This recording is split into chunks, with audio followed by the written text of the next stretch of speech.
చిన్న ఇంజెక్షన్ ద్వారా మోకాలు మరియు నడుము నొప్పులకు దీర్ఘకాలిక పరిష్కారం. డాక్టర్ ప్రకాష్ గుడిపూడి. సంప్రదించండి. Allied's pain and pain management centre, Hyderabad. Welcome to RTV. నేను మీ హుసేన్. కర్నూలు పార్లమెంటు హాట్ టాపిక్గా మారింది. వైసీపీ ఎంపీ అభ్యర్థిగా గుమ్మనూరు జయరాంను ప్రకటించిన తర్వాత తాను ఎంపీకి ససమేర అనడం, ఈ పార్టీకి మారేటువంటి వదంతులు వస్తున్నటువంటి నేపథ్యంలో, తాను వేరే పార్టీలతో డిస్కషన్లో ఉన్నటువంటి నేపథ్యంలో కర్నూలు పార్లమెంట్ అభ్యర్థిని ఎవరు పెట్టాలనేటువంటి దీనిపైన కసరత్తు చేస్తుంది వైసీపీ అధిష్టానం. ఈ నేపథ్యంలో మనతో మాట్లాడడానికి వాల్మీకి నేత, గ్రంథాలయ చైర్మన్ బోస్ గారు ఉన్నారు. సార్ నమస్తే.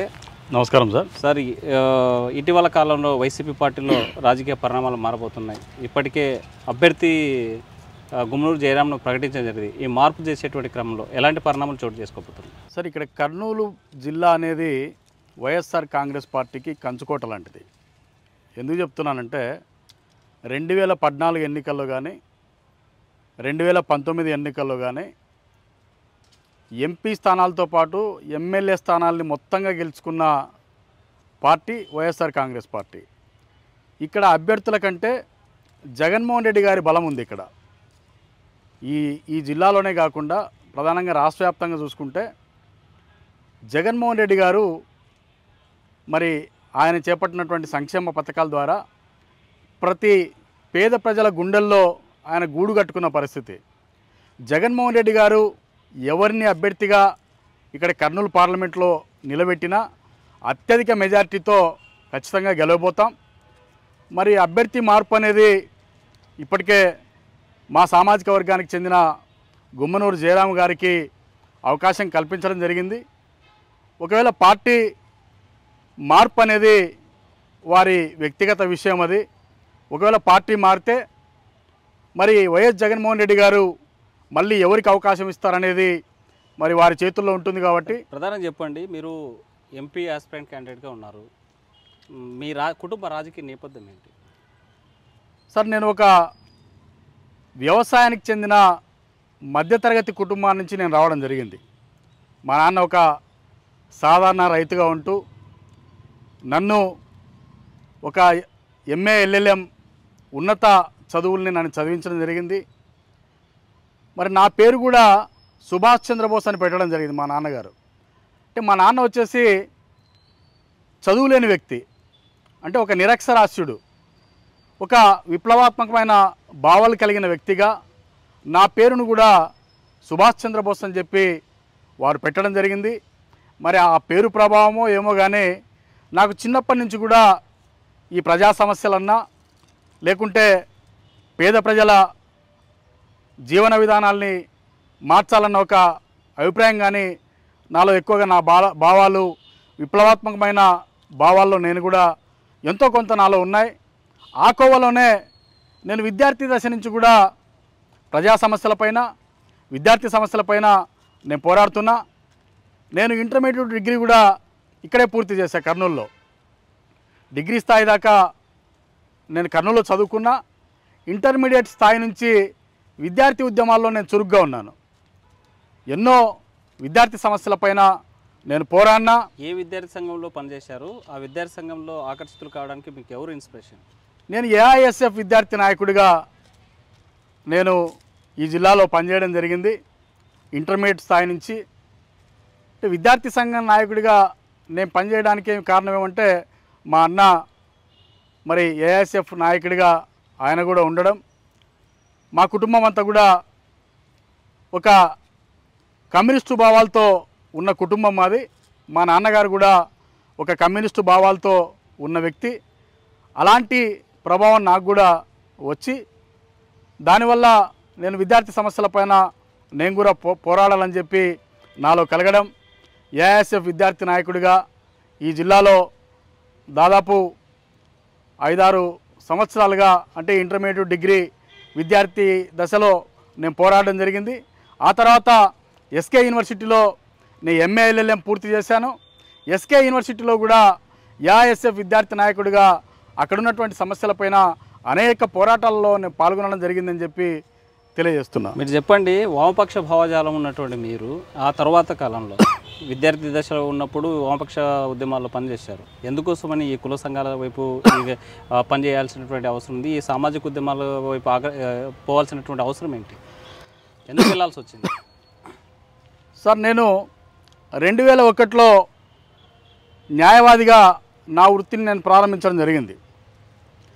ఆ సమయంలో చూస్తే ప్రధానంగా ఈ కర్నూలు జిల్లాలో ఈ వాల్మీకి బోయ కమ్యూనిటీ ఈ జిల్లాలో ఎక్కువ ఉంది. అయితే ఆ సమయంలో ఎక్కువ ఫ్యాక్షన్ రాజకీయాలు నడిచేటివి. అంటే ఎక్కువ మంది బోయలు ఈ ఫ్యాక్షన్ రాజకీయాల్లో హత్యలు గావించబడ్డాం. కొంతమంది హత్య కేసుల్లో ముద్దాయిలుగా సెంట్రల్ జైలుకు వెళ్ళడం, వాళ్ళ కుటుంబాలు రోడ్డున పడ్డం. వందలాది కుటుంబాలు ఈరోజు ఈ కర్నూలు జిల్లాలో కొంతమంది మర్డర్లు గావించబడ్డారు.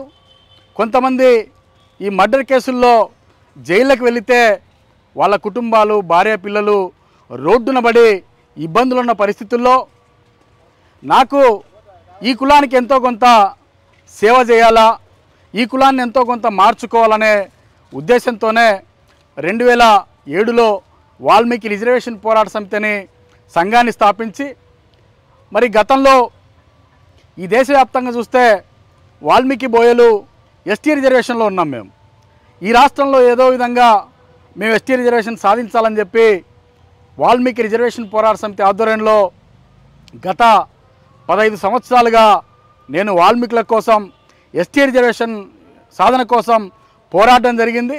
మరి ఎందుకు పోరాడుతున్నానంటే, ఈ రాష్ట్రంలో ఏజెన్సీ ప్రాంతాల్లో వాల్మీకి బోయలు ఎస్టీగా ఉన్నాం. దేశవ్యాప్తంగా చూస్తే అనేక రాష్ట్రాల్లో ఎస్సీ ఎస్టీ రిజర్వేషన్లు మేము ఉన్నాం. ఇక్కడ కూడా ఈ బోయలకు ఎస్టీ రిజర్వేషన్ తెచ్చుకొని సామాజికంగా, రాజకీయంగా, ఆర్థికంగా ఈ కులం డెవలప్ కావాలనే ఉద్దేశంతోనే నేను ఒక కుల సంఘాన్ని స్థాపించడం జరిగింది. బోస్ గారు చెప్పండి, మీరు అంటున్నట్లు ఎస్టీ రిజర్వేషన్ కోసం పోరాడుతున్నాం, అందుకోసమే వాల్మీకి ఉద్యమాల వైపు విఆర్పిఎస్ ఉద్యమాన్ని స్థాపితం చేసాం, ఆ ఆర్గనైజేషన్ ద్వారా పోరాటం చేసామంటున్నారు.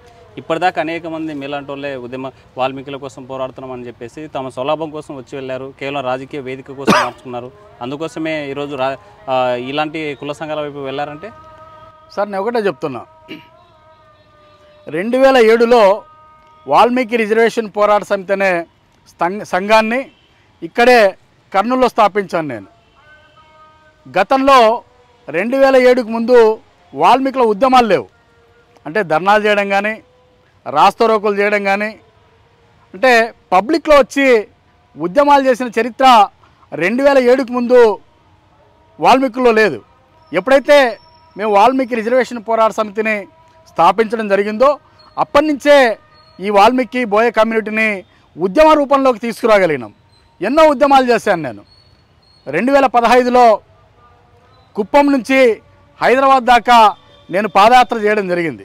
ఎర్రటి ఎండల్లో మరి ఎన్నో కష్టాలు నోర్చుకొని వేలాది మందిని సమీకరించి, వేలాది మంది బోయల మద్దతుతో, వందలాది మంది మా విఆర్పిఎస్ నాయకుల సహకారంతో 2015లో కుప్పం నుంచి హైదరాబాద్ దాకా నేను పాదయాత్ర చేయడం జరిగింది. అంతేకాకుండా అనేక ధర్నాలు, నిరసనలు కర్నూలులో దాదాపు మీరు ఒక వాల్మీకి ఉద్యమాన్ని ఎస్టీ రిజర్వేషన్ కావాలని భుజానెత్తుకున్నారు, దానికోసం అనేక పోరాటాలు చేశారు. కొన్ని ప్రభుత్వాల వైపుగా స్పందించాయా? ఉమ్మడి రాష్ట్రంలో ఉన్నటువంటి కాంగ్రెస్, టీడీపీ ప్రభుత్వం కావచ్చు, లేకపోతే విభజిత రాష్ట్రంలో వచ్చిన తర్వాత ఇప్పుడు ఉన్నటువంటి ప్రస్తుతం వైఎస్ఆర్సీపీ, గతంలో పనిచేసేటువంటి టీడీపీ పార్టీ ఏమైనా ఆ వైపుకి అడుగులు పడ్డాయా? 100% నేను ఏదైతే అనుకున్నానో వాల్మీకి రిజర్వేషన్ పోరాట సమితిని ఏ లక్ష్యంతో అయితే మేము స్థాపించడం జరిగిందో ఆ లక్ష్యాన్ని ఈ రాష్ట్రంలో మేము సాధించడం జరిగింది. ఎందుకంటే 2007లో మేము ఉద్యమాన్ని ప్రారంభిస్తే 2007 డిసెంబర్ 2వ తేదీన వాల్మీకి రిజర్వేషన్ పోరాట సమితిని ఇదే కర్నూలులో మేము స్థాపించడం జరిగింది. 2017 డిసెంబర్ 2వ తేదీన ఈ రాష్ట్ర అసెంబ్లీలో వాల్మీకి బోయలను ఎస్టీలుగా గుర్తిస్తూ అసెంబ్లీ తీర్మానం చేయించుకోగలిగినాం మా విఆర్పిఎస్ ఉద్యమాల ద్వారా అని చెప్పి ఈ సందర్భంగా నేను తెలియజేస్తున్నా. అది మా అందరి పోరాట ఫలితం. విఆర్పిఎస్గా నాయకులుగా మేము ఎవరెవరైతే పనిచేశామో దానికి ఈ రాష్ట్రంలోని, ఈ జిల్లాలోని బోయలంతా కూడా సహకరించారు. మరి ఆ కోవలోనే మేము ఈరోజు ఈ రాష్ట్రంలో ఉన్న సమస్యను మరి అసెంబ్లీ తీర్మానం ద్వారా సాధించి మరి మా సమస్య ఇప్పుడు పార్లమెంట్లో ఉంది. ఈ పార్లమెంట్లో తీర్మానం చేయాల్సి ఉందంటే అది మా పోరాటాల ఫలితం, వాల్మీకులందరి పోరాటాల ఫలితం అని చెప్పి సందర్భంగా నేను తెలియజేస్తున్నాను. వాల్మీకుల పోరాటం ద్వారా విఆర్పిఎస్ ద్వారా బోస్ అనేటువంటి వ్యక్తి ప్రజల్లోకి వచ్చారు, ఆ సామాజిక వర్గం కోసం పనిచేశారు. ఈరోజు ఆ జెండా పక్కన పెట్టి ఈరోజు రాజకీయ పార్టీలకు వెళ్ళాల్సినటువంటి అవసరం ఉంది, వైసీపీలకు వెళ్ళేటువంటి పరిస్థితి ఎందుకు వచ్చారు సార్? ఒకటి, నేను అంటే నా ప్రధాన లక్ష్యం కానీ నా జీవిత లక్ష్యం కానీ వాల్మీకులకే ఎస్టీ రిజర్వేషన్ సాధించుకోవడం. దీని ద్వారా ఇక్కడ నేను ఒక విషయం చెప్పాలి. అంటే వాల్మీకి రిజర్వేషన్ పోరాట సమితి ఉద్యమం అనేది ఒక కులానికో ఒక వర్గానికో వ్యతిరేకంగా కాదు. ఇది ఇక్కడ అణిచివేతకు గురవుతున్న ఒక కులాన్ని బాగు చేసుకోవాలా అనే ఉద్దేశం తప్ప ఇంకొక కులం పైన వ్యతిరేకతతో చేసింది కాదు ఇది. అయితే వైఎస్ఆర్ కాంగ్రెస్ పార్టీలోకి నేను ఎందుకు రావాల్సి వచ్చిందంటే ఈ రాష్ట్రంలో మేము మా పోరాటం ద్వారా ఈ రాష్ట్ర ప్రభుత్వం చేయాల్సిన అసెంబ్లీ తీర్మానాన్ని మేము చేయించుకోగలిగినాం. ఇప్పుడు ఎస్టీ రిజర్వేషన్ అంశం పైన మరి మాకు న్యాయం చేయాల్సింది కేంద్ర ప్రభుత్వం, పార్లమెంటు స్థాయిలో దీనిపైన మేము పోరాడాల్సిన అవసరం ఉంది. మరి ఎందుకు జగన్మోహన్ రెడ్డి గారిని మీరు అభిమానించి వారి పార్టీలోకి పోయారంటే, నాకు జగన్మోహన్ రెడ్డి గారంటే ప్రత్యేక అభిమానం, నమ్మకం. జగన్మోహన్ రెడ్డి గారి అభిమానిగా, అనుచరుడిగా 2014 నుంచి నేను వ్యక్తిగతంగా ఆయన అభిమానిస్తున్నా. మరి ఆ పార్టీ కోసం నేను పనిచేస్తున్నా. తర్వాత మా సమస్య నెరవేరాలంటే తెలుగుదేశం పార్టీ కంటే జగన్మోహన్ రెడ్డి గారే మాకు న్యాయం చేయగలగరన్న ఒక నమ్మకం ఉంది నాకు. ఎందుకంటే గత 14 సంవత్సరాలుగా చంద్రబాబు నాయుడు గారిని మనం చూడడం జరిగింది. నిజంగా వాల్మీకి బోయలను ఎస్టీలుగా ఆయన చేపించాలా అనుకున్నట్టుగిన అప్పటి ప్రభుత్వంతో, ఆయనతో, కేంద్ర ప్రభుత్వంతో చంద్రబాబు నాయుడు గారికి చాలా సంబంధాలు ఉన్నాయి. ఎప్పుడు కూడా చంద్రబాబు నాయుడు గారు వాల్మీకులకు ఎస్టీ రిజర్వేషన్ కల్పించాలని చిత్తశుద్ధితో ఆయన పనిచేయలేదు. మరి చంద్రబాబు నాయుడు అంటేనే మనకు తెలుసు మోసపూరితమైన మాటలు చెప్పడంలో చంద్రబాబు నాయుడు గారు దిట్ట అని మనకు తెలుసు. ఊకే మాటలు చెప్తాడు తప్ప ఆయన చేతల్లో ఎక్కడ న్యాయం చేసింది లేదనేది మనందరికీ వాస్తవమే. అయితే వైఎస్ జగన్మోహన్ రెడ్డి గారు ఖచ్చితంగా ఈ కులానికి న్యాయం చేస్తారు అది అని చెప్పి నేను భావిస్తున్నా. మీ సామాజిక వర్గాన్ని మీ పార్టీ గుర్తించింది, అందులో భాగంగానే ఈసారి వాల్మీకులకే ఎంపీ సీట్ కేటాయించాలని మంత్రి గుమ్మనూరు జయరాం పేరు అనౌన్స్ చేసింది. ఆయన పోటీ చేసే పరిస్థితి లేదు, నేను వద్దంటున్నారు. అయితే ఈ పరిస్థితుల్లో మీ పేరు పరిశీలనలో ఉంది, కానీ మీకే ఎంపీ సీట్ ఇవ్వాలి, ఎందుకు ఇవ్వాలంటే సార్ ఇప్పుడు జయరాం అన్న గారికి ఎంపీ సీట్ ఇవ్వడం, ప్రకటించడం, ఆయన వద్దంటున్నారని చెప్పి కొంత ప్రచారం అయితే జరుగుతుంది. మరి అది గుమ్మనూరు జయరాం గారి వ్యక్తిగత విషయం.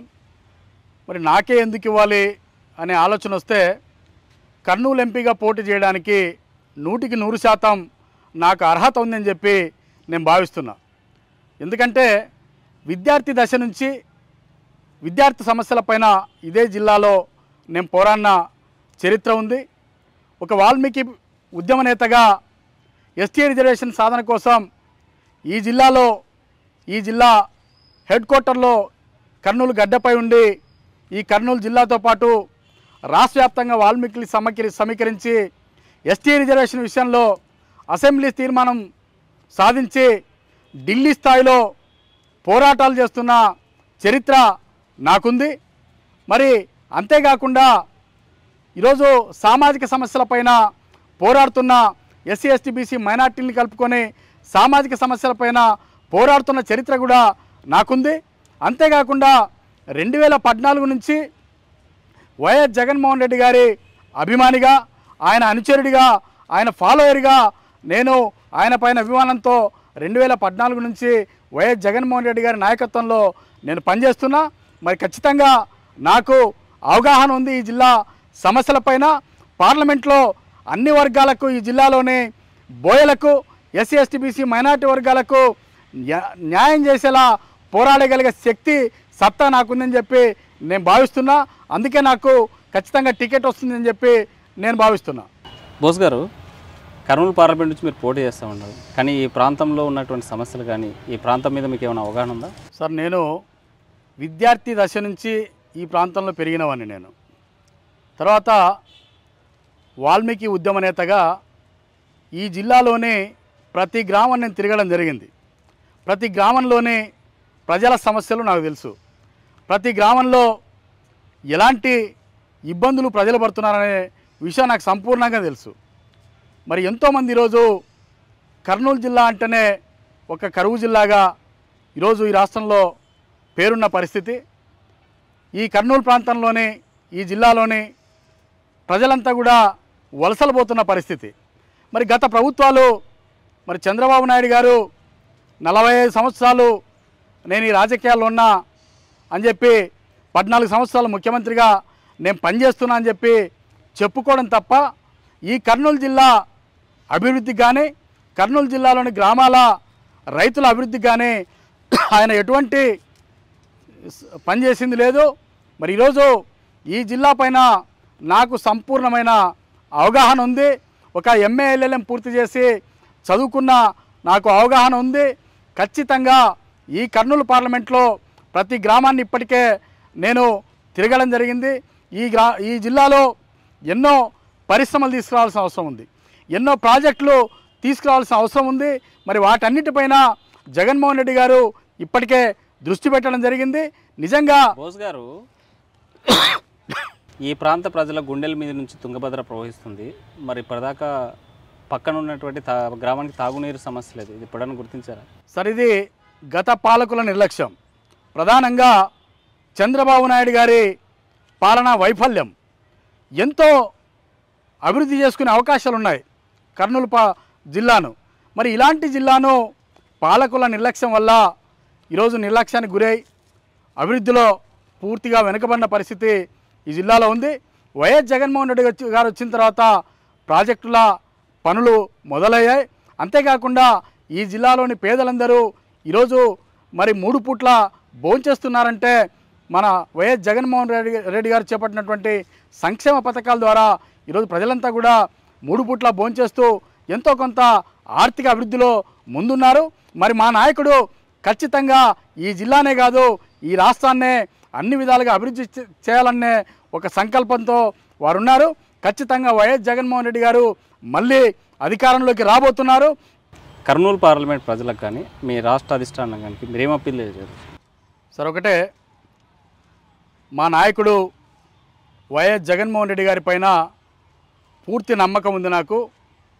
ఈరోజు అతి సామాన్యులకు రాజకీయంగా అందలమెక్కిస్తున్న నాయకుడు వైఎస్ జగన్మోహన్ రెడ్డి గారు. మరి నా విషయానికి వస్తే కర్నూలు పార్లమెంటుకు నా పేరు ఇప్పటికే జగన్ సార్ దృష్టిలో నేనున్నాను.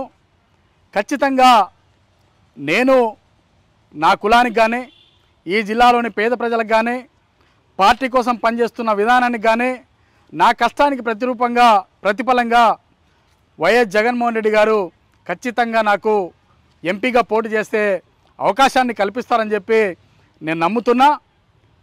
మరి ఈ జిల్లా ప్రజలు నాకు ఖచ్చితంగా మా అధిష్టానం ఎంపీ సీటు కల్పిస్తే ఈ జిల్లా ప్రజలందరికీ ఒకటే విజ్ఞప్తి చేస్తున్నా. బోయ కమ్యూనిటీకి కానీ ఈ జిల్లాలోని బడుగు బలహీన వర్గాల అన్ని వర్గాల ప్రజలకు నేను విజ్ఞప్తి చేసేది ఒకటే, విద్యార్థి దశ నుంచి నేను ప్రజా పోరాటంలో నేనున్నాను. ఖచ్చితంగా ఈ కర్నూలు పార్లమెంట్లో నాకు ఒక్కసారి అవకాశం కల్పించండి. ఈ జిల్లాలో ఉన్నటువంటి ప్రతి సమస్యలపైన 24 గంటలు ప్రజలకు అందుబాటులో ఉండి ఈ జిల్లాలోనే ప్రతి వ్యక్తి సమస్య పైన నేను పోరాడతాను. ప్రతి గ్రామంలో ఉన్న సమస్య పైన నేను పోరాడి ఈ పార్లమెంటు కర్నూలు జిల్లాను అభివృద్ధి పథంలో జగన్మోహన్ రెడ్డి గారి సహకారంతో నడిపించడానికి నేను కృషి చేస్తానని చెప్పి ఈ సందర్భంగా తెలియజేస్తున్నా. రైట్, బోస్ గారు ఒకటే కోరుతున్నారు, అధిష్టానం పైన నాకు నమ్మకం ఉంది. నేను చేసినటువంటి పోరాటాలకి, నాతో పార్టీతో ఉన్నటువంటి అనుబంధానికి, నా మీద ఉన్నటువంటి నమ్మకానికి ఎంపీ సీట్ కేటాయిస్తే మాత్రం తప్పనిసరిగా రాబోయేటువంటి ఎన్నికల్లో పోటీ చేస్తా, కర్నూలు పార్లమెంట్ అభివృద్ధికి కృషి చేస్తా అంటున్నారు బోస్ గారు. Thank you sir. మరిన్ని వీడియోస్ కోసం ఛానల్ ని సబ్స్క్రైబ్ చేయండి, లేటెస్ట్ అప్డేట్స్ కోసం వాట్సాప్ ఛానల్ ని ఫాలో చేయండి అండ్ లింక్ డిస్క్రిప్షన్ లో ఉంది.